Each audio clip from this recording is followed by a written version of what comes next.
E aí, Fábio, voltamos. Ok, Alexandre. Espera só mais um pouquinho aqui, ver se o Joel entra. Não sei se ele volta. Ah, sim, tudo jóia. Eu vou só pegar uma água aqui rapidinho. Vai lá, fica à vontade.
Alexandre, já retornei já, tá? Pode ficar à vontade. Tá.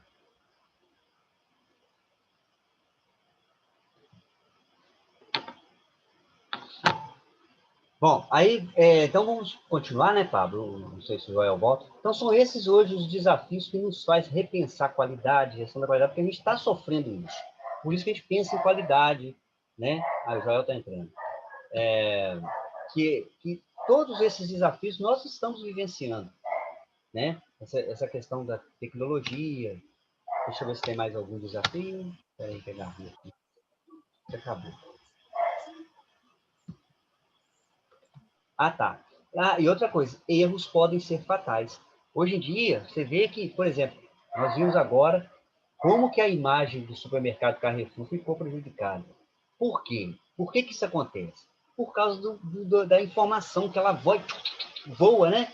Então, de uma forma muito violenta. Então, qualquer erro, qualquer coisa, você arranha a imagem da empresa. É qualquer erro mesmo. Então, a gente está percebendo isso. As empresas hoje, porque, olha só, voltando no passado, se falava assim, com um cliente insatisfeito, fala para mais 10 pessoas. Hoje ele fala para milhões de pessoas, né? Hoje tem rede social.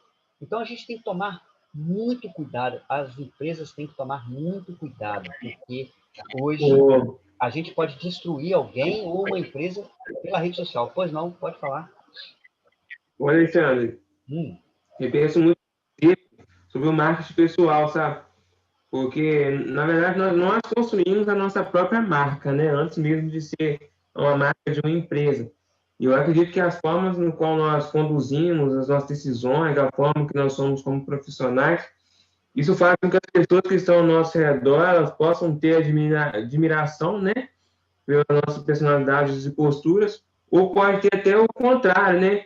Porque, tipo assim, igual nessa questão do Carrefour, isso um incidente que aconteceu que, infelizmente, leva toda a rede Carrefour pagar pelo preço de um erro de um profissional. Talvez um profissional que estava num dia mal, talvez com alguns problemas familiares ou psicológicos, ou até mesmo estava com uma má vontade na exerção da sua própria profissão, né?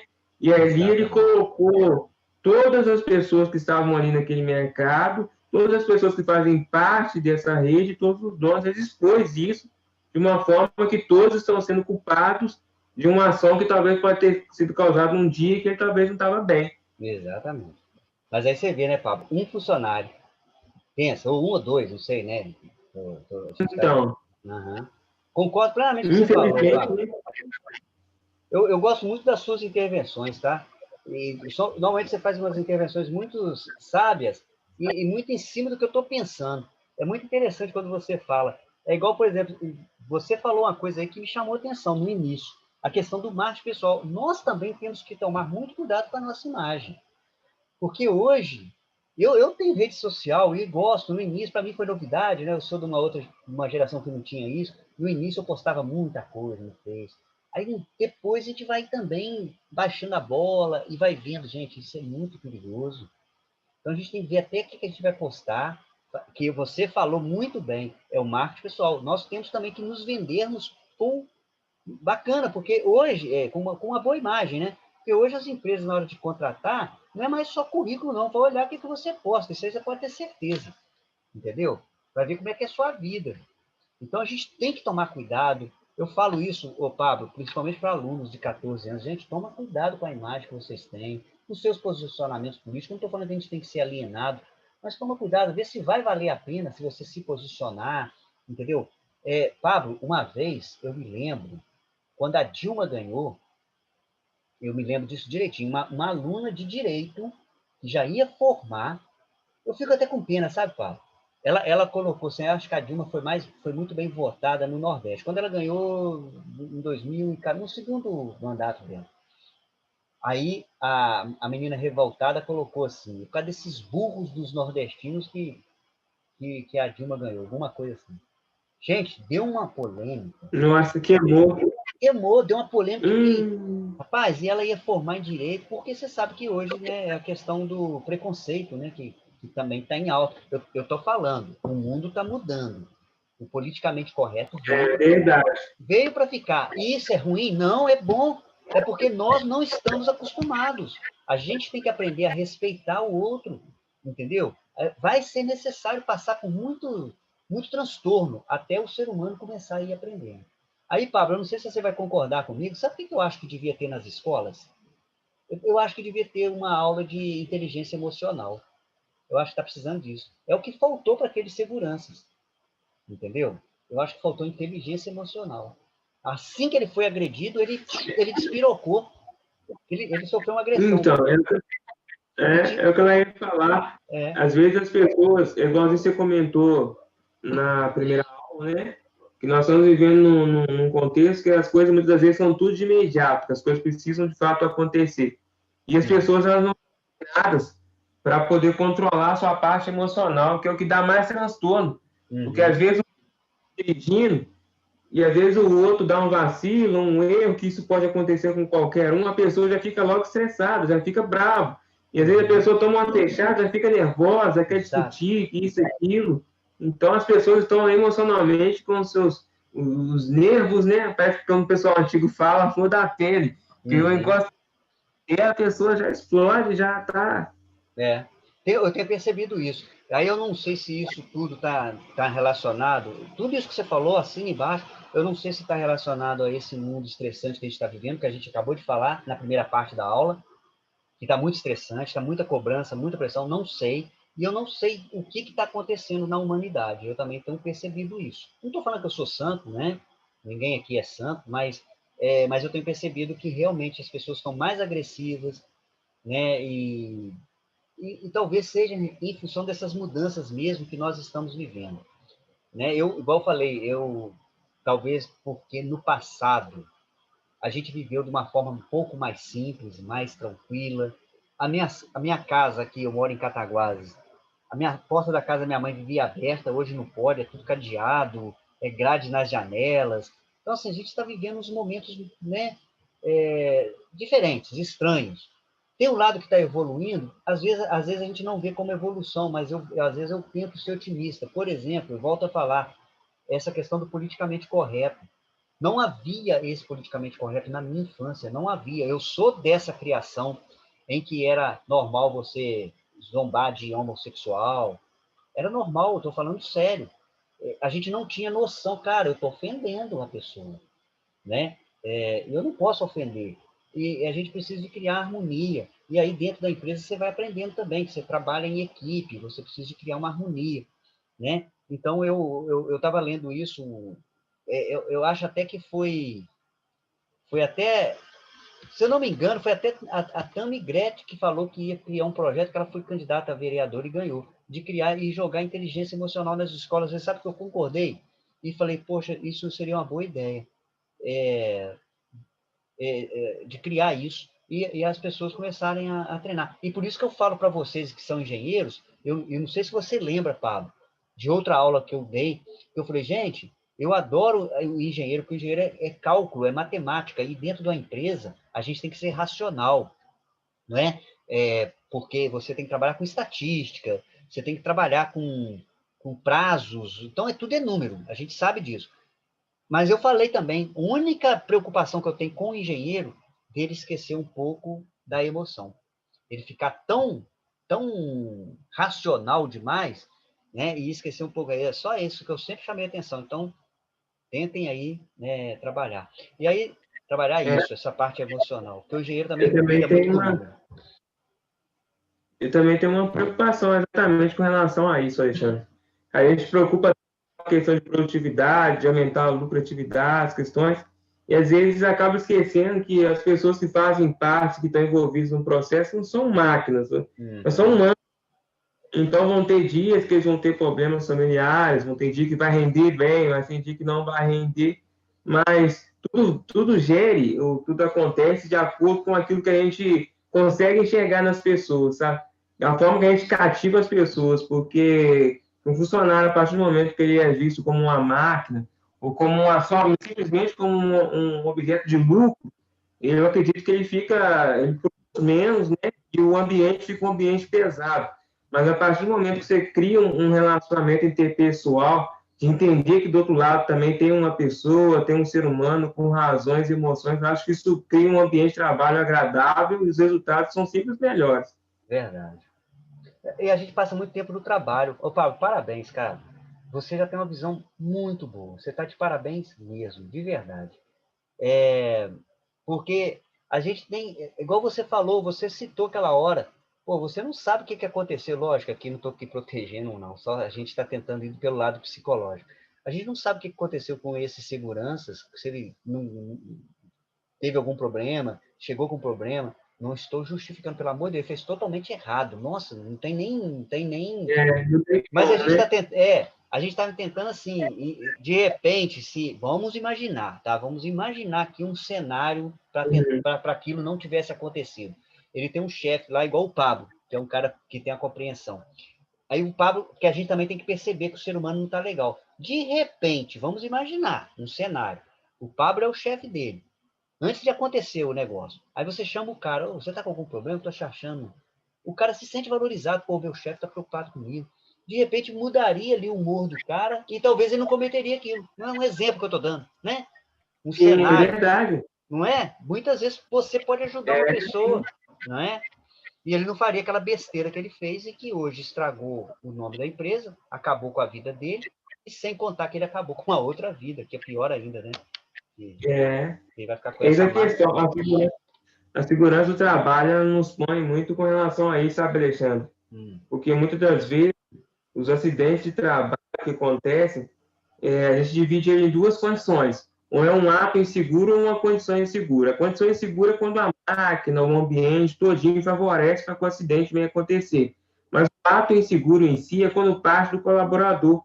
E aí parte do momento no qual ele não está bem psicologicamente, que está num dia cheio de problemas, que ele está preocupado com outras coisas, ou até mesmo no final de semana e acabou exagerando um pouco na bebida, nessas questões assim. uhum. A gente tem que analisar isso, porque se um cara não está bem psicologicamente, como é que você coloca ele na frente de uma máquina de serra, uma máquina que tem orifícios cortantes? Então, aí a gente tem que estar sempre olhando ele, observando, para poder analisar a melhor forma possível, para poder trazer esse funcionário para mais próximo. Sem dúvida. Isso tem acontecido muito pouco, infelizmente, sabe? Esse relacionamento interpessoal, eles também estão sendo deixados de lado. As pessoas estão tal de bater metas, de choque de gestão, bater metas, e as pessoas estão realmente esquecendo a qualidade do relacionamento interpessoal, de criar um vínculo, de criar uma amizade, de você tentar entender. Isso aí, a gente quase que não fala isso, porque a gente fica ensinando técnica, e é verdade, tudo que você falou. É difícil uma pessoa. Aí eu vou ter que fazer uma crítica a essa nova geração. É difícil ter alguém da geração sua aí com esse pensamento. Eu fico até feliz de te ouvir isso. Não sei se a outra que vier vai vir um pouco melhor, mas está tendo uma geração realmente, talvez por pressões, de foi criado assim, de bater metas. Ou também uma outra questão, aí eu até viajo um pouquinho, Pablo.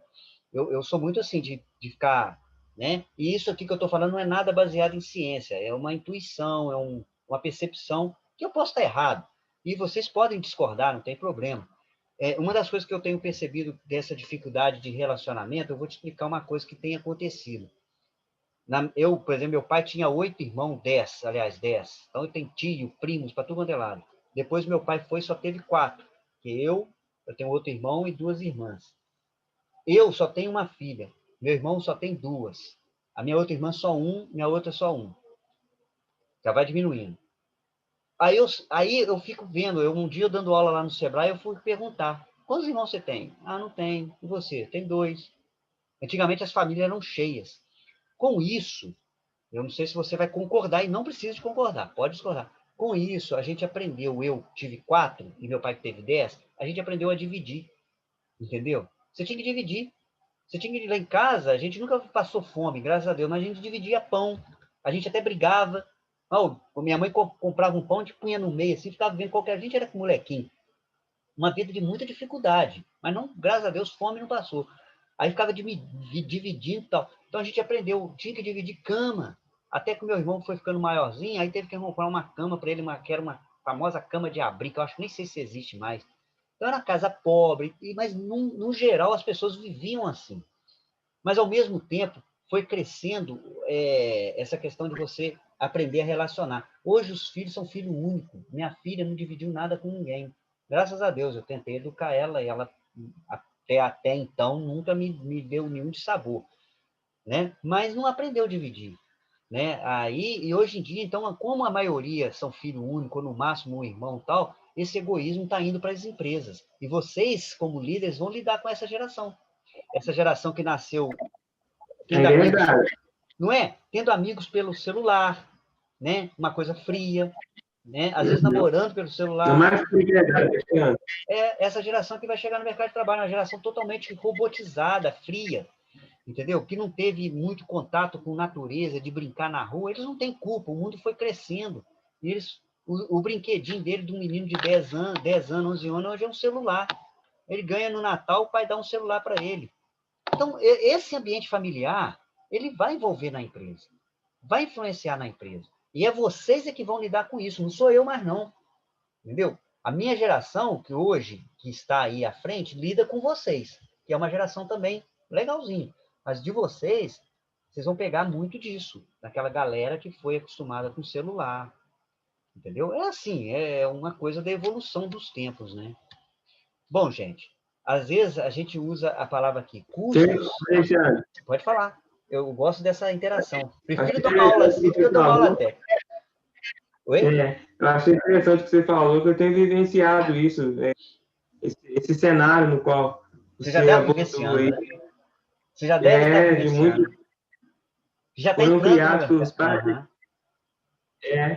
foram criados pelos pais para serem independentes, né, autônomos, né, e acaba sendo que o mercado de trabalho para ter um convívio social entre pessoas. E aí, quando pega uma pessoa que está acostumada a ser só autônoma, independente, ela não consegue muito se adaptar. Aí que nós temos vários problemas na área hoje do mercado de trabalho, é isso. Pessoas que não sabem conviver em grupo. Não sabe. E não sabe conviver com um chefe. Porque ele não respeitou nem o pai dele. Entendeu? Porque antes, e isso aí a gente vê em palestra, sabe, Pablo? Antes o pai tinha autoridade. Eu não sei se seja bom, cara. Eu ainda não tenho a resposta pronta para tudo. Infelizmente, eu queria ter a resposta. Mas, por exemplo, antes a gente respeitava os pais. Hoje não, o pai virou amigo do filho. E o pai hoje é mais um orientador. Aí ele vai na empresa com esse perfil. Não, ele não aceita muito você, entendeu? Eu vejo, eu dou aula para menino novo. É diferente, né? Porque aquela figura. Lógico que antigamente havia também um certo rigor dos pais, que mal conversava com o filho, castigava. Também não é nesse ponto, mas havia também um certo respeito. E isso que você está falando, você já deve estar vivendo mesmo, porque tem uma galera que já está entrando no mercado de trabalho, já estão aí com seus 19, 20, né? Assim, e já tá em uma mistura. E aí você vai ver, eles não sabem realmente trabalhar em grupo, tem dificuldade com autoridades, entendeu? São mais informais. É o que a gente chama da geração Z, né? Tem a geração X, Y e Z. A geração Z, eles têm uma informalidade, E isso a gente vê até entre aluno e professor. Eu vejo sempre, Pablo, pelo lado bom. Eu costumo tirar coisas boas. Eu não vejo que tudo está perdido. Também não sou assim, né? Eu vejo o que está errado, mas vejo também o que tem de bom. Exemplo, eu tinha medo de professor, entendeu? E eu vejo que vocês, têm uma abertura com a gente de amigos. Eu, Alexandre, beleza? Tal, uma informalidade, né? Uma aproximação. Eu queria que fosse assim na minha época, porque muitas vezes eu, como era muito tímido, muitas vezes eu deixei de aprender porque eu tinha medo de perguntar para o professor. Isso foi desde a minha quinta série. Eu fui muito tímido, não parece, mas eu fui. Eu era um cara Eu também.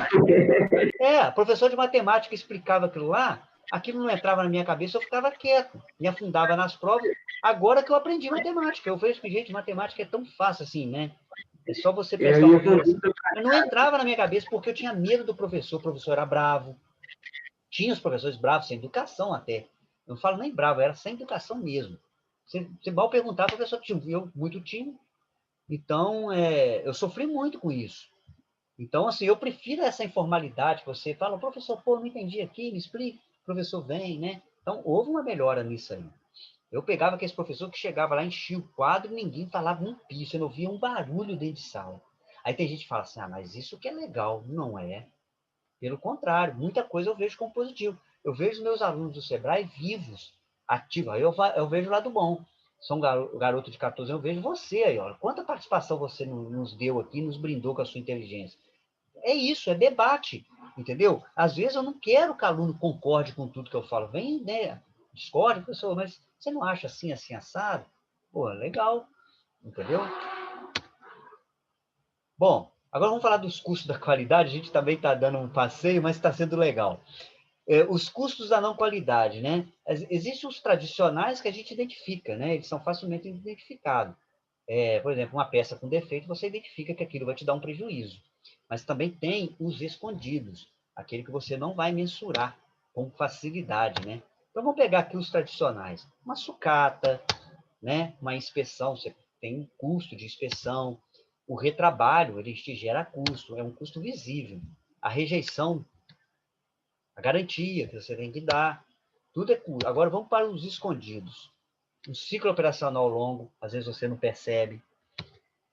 Uma hora extra que você está pagando porque está sendo improdutivo, às vezes você não percebe. Viagens desnecessárias. Agora, com a pandemia, muita gente aprendeu que não precisa de viajar tanto. Eu acho que esse é o legado positivo da pandemia. Tem coisas que vai dar para resolver da sua casa e você não vai precisar de ir. Eu tenho certeza que as empresas vão evoluir nisso aí. Se não evoluir, vai ser burrice. Tá, Pablo? Joel e Pablo, vocês como engenheiro, olha, pega esse legado Entendi. aí. Ah, cara, não vai Uhum. precisar ficar fazendo reunião, não. Pelo amor de Deus, já dá para fazer reunião virtual. Não precisa mais de É deslocar. verdade. Não, é sério. Reunião dá.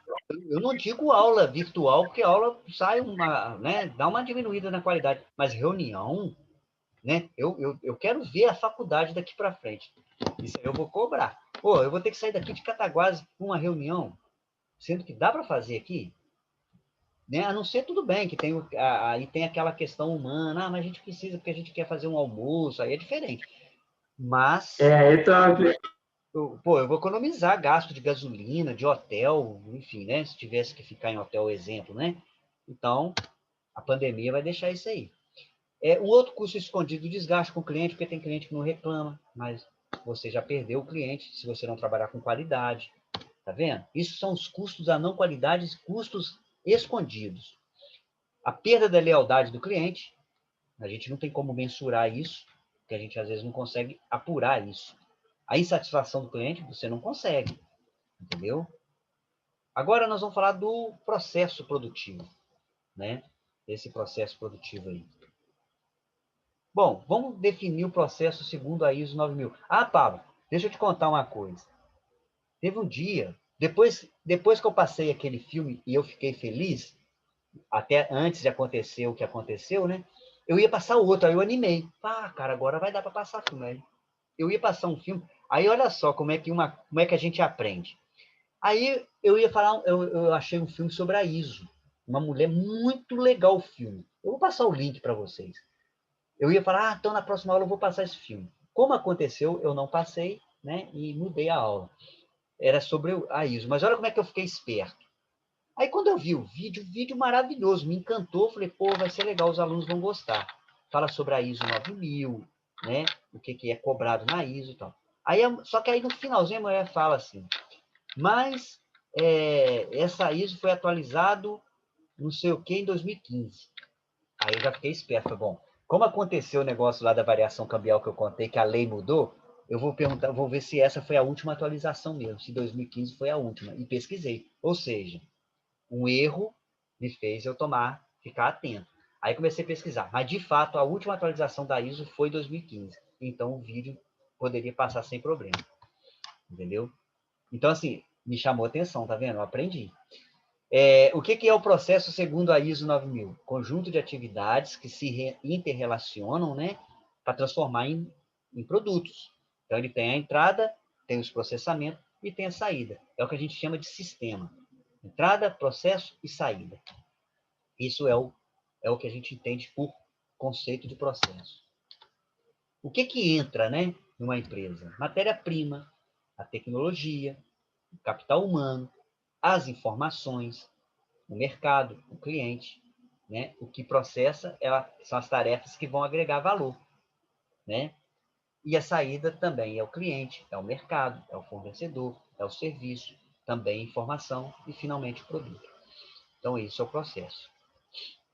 É engraçado, né? A gente vai isso é só teoria, mas na hora que você vai analisar processo, é tão importante você conhecer essa teoria, né? Entender o fluxograma, né? E ver essa teoria. É verdade. E aí tem a questão da melhoria contínua do sistema de gestão da qualidade. Engraçado, eu leio muito, o Pablo, sobre a questão da melhoria contínua e que as empresas vêm aplicando. Quer dizer, todos os dias você ir melhorando os processos. Mas eu já vi uma crítica à melhoria contínua também. Eu já vi um autor defendendo que a gente não pode também, que tem momentos que é necessário fazer uma melhoria radical. Não sei, eu não tenho uma opinião formada ainda. Se você me perguntar qual que é o melhor, eu não tenho. Será que realmente existe momentos que tem que ter uma melhoria radical de uma vez só? Eu não acredito muito nisso. Eu sempre acredito que as melhorias devem ser aos poucos. Eu acredito que as mudanças são sempre implementadas aos poucos. Acredito, mas não estou dizendo que a outra teoria esteja errada, não. Porque eu nunca parei para pensar assim, eu fiquei na dúvida, entendeu? Então, eu acredito muito nas coisas mais lentas, que você vai inserindo, entendeu? Até para as pessoas ir acostumando. Então, qualquer mudança que você queira implementar, eu penso, tá? Que eu acho que tem que ser aos poucos, e não por revolução, né? Mas eu vi um autor falando sobre isso e eu me balancei um pouquinho. Bom, gente, para a gente obter resultados, nós devemos focar no comportamento. Aí eu perguntei uma vez, isso aqui eu já dei na aula, né? A gente escreva sua opinião no chat, não vou precisar de fazer isso, que nós já fizemos. Se, para você obter um bom resultado, você tem que fixar no X, no processo ou no Y. O foco maior. Lógico, você tem que ter atenção para todos. Aí nós chegamos à conclusão que é no X, né? Porque, ou seja, se você entrar com matéria-prima boa, com capital humano bom, com tecnologia boa, automaticamente o processo, por consequência, vai ser bom e o Y, por consequência, vai ser bom, né? Óbvio, volto a falar, a atenção é nos três, mas o foco mesmo é o X, que a gente tem que ter um cuidado maior. Porque também, por quê? Por mais que eu tenha atenção no processo, se eu entrar com uma matéria-prima ruim, o processo não vai fazer milagre, entendeu? Se as informações estiverem erradas, o processo não faz milagre. Se a tecnologia que eu usei estiver errada, o processo não vai fazer milagre. Então, o foco é no X. Aí, na época, todo mundo concluiu isso. Então, olha só. Se o X é a causa dos problemas, né, por que testamos e inspecionamos o Y? Ou seja, depois que o produto está pronto. E aí os japoneses tiveram... E toda a qualidade, ela veio muito do Japão, né? A gente sabe que a gente tem que adaptar a nossa cultura, óbvio que a gente não vai ter a mesma cultura do Japão, obviamente. Mas a nossa gestão da qualidade, ela vem teorizada, né, do Japão. E o Japão foi um que acabou com a inspeção em massa. Eles começaram a falar o seguinte, bom, produto defeituoso já é defeituoso. Então, vamos tentar fazer com que o processo seja feito no momento, que a atenção seja no momento do processo produtivo. E é assim que o Japão começou a trabalhar. E é assim que eles se tornaram hoje é a terceira economia mundial, né? Já foram a segunda, caiu um pouquinho agora em relação à China, são a terceira. Mas mesmo assim não se tira o mérito de uma nação que foi totalmente destruída. E eles se apoiaram em duas coisas, né? Educação e qualidade. Eles se apoiaram nisso. Investiram demais na educação, no conhecimento, no estudo e na qualidade. Então, eles começaram a trabalhar a gestão da qualidade e começaram com coisas simples, né? Uma coisa que a gente sabe que é simples, que é o 5S. Então, o japonês, aí já entra um pouco da cultura, né? É uma cultura propícia para isso, porque eles são disciplinados, eles já nasceram com essa disciplina, já tem na cultura dele, no DNA, essa disciplina. Então, foi um terreno fértil. E se você parar para pensar, no Japão, os desafios são enormes, né? Eles não têm terras boas para agricultura, eles são um país pequeno, e eles tiveram, então, que se reinventar e se reinventa, além de ser um lugar que sofre terremoto, maremoto. Então, eles sofrem desafios. E aí eu lembro do Mário Sérgio Cortella. Se você, Pablo, quiser ser bom em alguma coisa, você tem que viver intensamente. A gente não quer ter problema, eu sei. A gente procura fugir dos problemas. Mas são os problemas que nos aperfeiçoam. Você pode ter certeza, quanto mais uma pessoa sofre, melhor é aquela pessoa. Você pode ver. É difícil Verdade, falar Alexandre. isso. É difícil. Quanto mais a gente sofre ou passa por um sofrimento, você se torna melhor. E eu não quero, assim, dar nenhum modelo de, né, mostrar que eu para parecer como coitadismo, né? Eu me sinto evoluído mais, eu senti que eu evolui mais como ser humano depois que eu tive o meu problema de saúde, entendeu? Evolui porque você se torna humilde, você vê que, que você pode, que os problemas não acontecem só com os outros, acontecem com você também. Aí você se torna humilde, aí você melhora, porque você começa também a valorizar coisas que você não valorizava, coisas simples, né? Eu não queria ficar me citando como exemplo, porque é ridículo, né? É ridículo e parece uma coisa assim, mas é uma coisa que eu vivi, né? Então, é uma coisa que acho que pode ajudar. Eu fiquei, já contei para vocês, eu fiquei, quase que eu perdi a capacidade de andar. Eu cheguei a ficar em cadeira de roda. Aí, o que acontece? Eu fui dependente. Sério, eu fiquei, tanto que eu puxo da perna. Eu fiquei. Eu não sei, eu achei que você sabia disso. Acho que pensei que eu já tinha comentado isso. Não, Eu com 30 anos, a minha filha tinha 1 ano, né? Eu com 30 anos de idade, eu tive um problema na medula, entendeu? De repente, Pablo, veio do nada. Ela não dava sintoma nenhum. Acordei um dia e não estava mais conseguindo andar. Entendeu? Eu jogava futebol, gostava muito de jogar futebol, era um molecão, muito, muito brincalhão, muito nervosinho também, não parece, por isso que eu falo que eu evoluí, eu era nervosinho, era meio brigão, porque eu não gostava de perder, eu ia jogar bola, ao invés de jogar bola para divertir, se eu perdesse eu arrumava briga com todo mundo, parece que você me vê assim, você fala, não acredito, mas eu fui. Aí eu fiquei sem andar. Depois eu tive que reaprender a andar, usei andador, fiz fisioterapia, mas poderia correr o risco de não voltar mais. A médica falou com meus pais, na época, nem falou para mim. Olha, dependendo aí, ele pode nunca mais voltar a andar, vai depender da intensidade que foi a infecção que ele teve na medula. Mas graças a Deus eu voltei. Mas onde que eu quero chegar? Eu me lembro, Pablo, só para concluir e não ficar aqui também citando por que eu melhorei, né? Eu me lembro que eu fui dependente de todo mundo, eu tinha que escovar dente na cama, eu tive que ter pessoas, enfermeiros, para me dar banho. Eu tinha que ter aquela cadeira de banho. As pessoas me pegavam no colo, colocava, abria chuveiro para mim. Aí, hoje, Pablo, é lógico que a gente não fica perfeito, né? Infelizmente, eu queria até virar santo, mas não virei, não. Mas eu me lembro que quando eu comecei a ficar independente, tomar meu banho, eu fazia com muito mais gosto. Eu tenho certeza que o meu banho, eu tomo banho com mais gosto do que você. Eu escovo o dente com mais gosto que você. Não, é sério. Por quê? Dou valor. Fala, cara, agora eu estou em pé. Eu estou em pé aqui escovando o dente, entendeu? Aí eu lembro. Mas isso são Cara, assim que a vida coisa funciona. simples. Coisa simples. Então, tomar banho hoje, para mim, quando eu entro no banheiro, que eu lembro, eu falei, caraca, cara, eu tinha que ter gente para me dar banho, tinha que pagar enfermeiros para me dar banho aqui. Eu fiquei dependente de todo mundo, com 30 anos de idade, cara. Então, isso mexeu muito comigo, entendeu? E aí, mas onde que eu quero falar? É lógico que eu não estou aqui desejando que aconteça coisa ruim para você se tornar uma pessoa boa. O ideal é que não aconteça nada e você se torne. Mas que quando a vida dá umas pauladas na gente, dependendo da pessoa, a pessoa melhora, melhora. Entendeu? E aí é isso que eu estou te falando. Aí, só citando o Mário Sérgio Cortella, ele fala que o que faz a pessoa ser experiente não é a idade, mas a intensidade.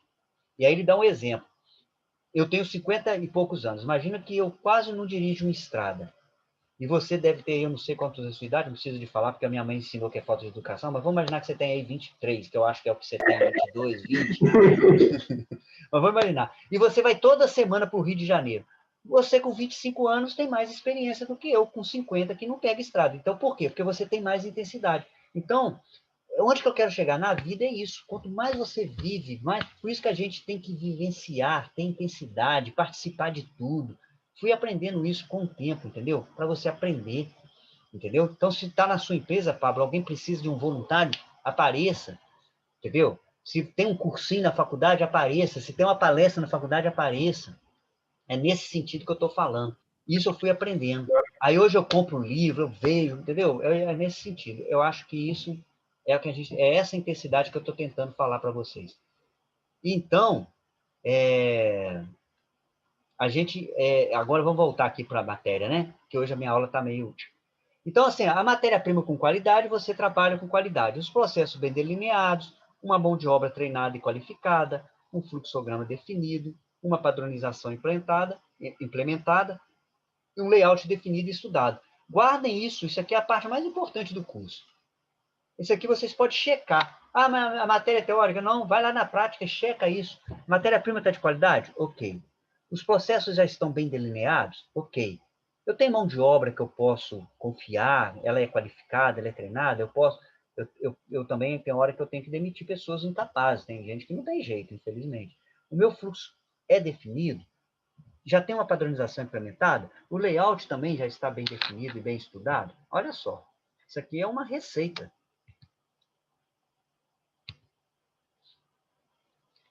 Bom, aí tem as hierarquias do processo, né? Ele se subdivide em processo, subprocesso, atividades, tarefas, né? Essa é uma parte mais teórica. Aqui é um exercício.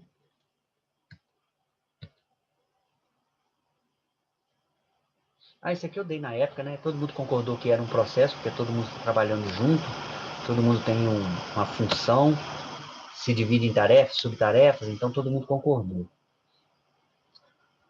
Aqui, olha. Só para refletir, para a gente finalizar a aula, está faltando 3 minutos, Fábio. E antes de finalizar, muito obrigado, tá, pela sua participação. Você ajudou muito. Volto a falar, com todo respeito, eu não te conheço pessoalmente, mas sou seu fã. Você sempre participa com muita inteligência, sempre dando, sabe, uns tópicos assim. E quando você fala, você é muito parecido comigo, assim, sabe, no seu modo de pensar, mas não quer dizer que isso seja bom, não, porque às vezes também é bom as diferenças, né? E aí também faz a gente evoluir. Mas também a gente sempre agrada daquela pessoa que às vezes pensa igual a gente. E aí, quando você sempre faz umas intervenções positivas, você faz muita falta nas aulas. Quando você não vem, eu sinto muita falta. Você consegue levar-me a fazer com que o tempo passe rápido. Quando você na aula, a aula passa rápido. Então, muito obrigado. Mas agora, só para refletir aqui, levando em consideração que o curso de engenharia de produção forma profissional qualificado para lidar com um grande problema que o Brasil vai enfrentando. E isso que eu estava comentando, com essa divisão que o país está, com essa precarização que nós estamos vivendo na economia, né? Que o problema político acaba, né, influenciando na economia. A gente hoje está sendo um país com baixa produtividade, isso aqui eu estou falando não é baseado na minha opinião, não, tá? É pesquisa mesmo. Nós estamos vivendo hoje com baixa produtividade, infelizmente, e com baixa competitividade. Tirando a parte de agropecuária, do agronegócio, nós estamos perdendo muito terreno e isso é preocupante, entendeu? Porque hoje são empregos futuros, é uma geração futura que a gente vê sem perspectiva. E essa falta de perspectiva parece que vai empobrecendo mais, porque quando você tem perspectiva, o que acontece? Ah, vou fazer um curso, vou fazer uma faculdade, vou me procurar me aperfeiçoar aqui, porque eu vejo o futuro, né? E eu ainda sonho que o futuro esteja na educação. Eu queria que as pessoas valorizassem mais vocês, porque vocês estão 4 anos investindo, e eu quero que depois que vocês formam, que vocês ganhem mais do que quem não estudou. Quero mesmo. Não é por vingança, não. É porque vocês fizeram por merecer. Entendeu? Eu acho que a gente vê aí tanto fulano que não estudou e tal, e está ganhando rios de dinheiro, não. Mas essa pandemia me fez refletir muito sobre isso. Eu não estou desejando mal para ninguém. Pelo contrário, eu quero que o país cresça, eu quero que gere emprego, eu quero que todo mundo estuda, eu quero que todo mundo possa ter seu carro, que todo mundo possa viajar. Eu sonho isso para o Brasil. Mas eu percebi que hoje, com a pandemia, quem tem qualificação se deu menos pior do que quem não tem. Eu percebi isso. Então você vê que advogados continuam trabalhando em casa, engenheiros, professores, entendeu? E quem acabou não se dando muito bem foram pessoas que às vezes não têm qualificação, sabia? Que às vezes montam uma loja, vai vender o seu produto, mas não tem aquela qualificação, e aí teve que fechar a loja, né? Pessoas que compram uma van para levar menino para a escola, aí não está tendo a escola, não pôde fazer nada. Não estou desejando mal, mas ou seja, a qualificação com essa pandemia, ela se destacou. E por que o que eu vejo de bom nisso? Que é para as pessoas